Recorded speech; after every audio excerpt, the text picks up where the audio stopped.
Magandang gabi, Philippine Air Force. Narito ang magiging lagay ng panahon ngayong araw ng Thursday, 21 May 2026.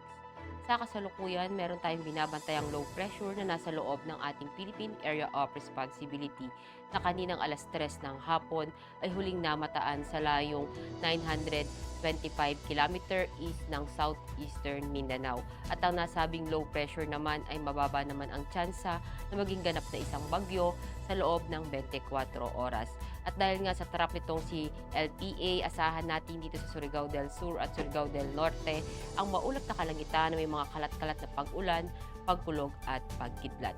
At yung easterlies naman o yung mainit na hangin nagmumula sa dagat Pasipiko ang nakakaapekto sa Luzon at Visayas.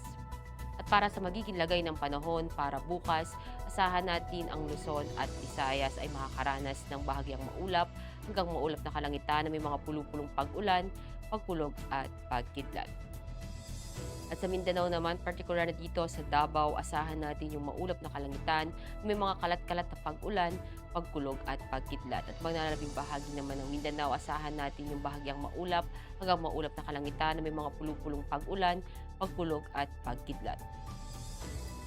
At para naman sa magiging lagay ng panahon sa mga susunod na araw sa Metro Manila, asahan natin sa Sabado hanggang Lunes ang bahagyang maulap hanggang maulap na kalangitan na may mga pulupulong pag-ulan, pagkulog at pagkidlat. Maging dito sa Cavite, sa Lipa, sa May Angeles.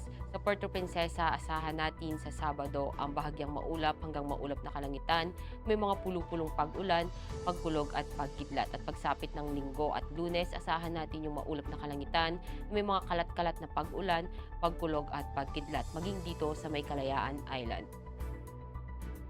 Sa Mactan, asahan naman natin sa Sabado hanggang Lunes ang bahagyang maulap hanggang maulap na kalangitan na may mga pulupulong pag-ulan, pagkulog at pagkidlat. Sa Zamboanga, asahan naman natin sa Sabado hanggang Lunes yung maulap na kalangitan na may mga kalat-kalat na pag-ulan, pagkulog at pagkidlat. Sa Davao, asahan natin sa Sabado ang maulap na kalangitan na may mga kalat-kalat na pag-ulan, pagkulog at pagkidlat. At pagsapit ng Linggo at Lunes, ang asahan naman natin yung bahagyang maulap hanggang maulap na kalangitan na may mga pulupulong pag-ulan, pagkulog at pagkidlat. At para naman sa ating heat index forecast para bukas, asahan natin ang 41 degrees Celsius.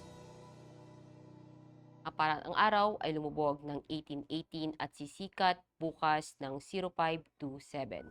Para sa ating moon illumination, meron tayong 28% increasing.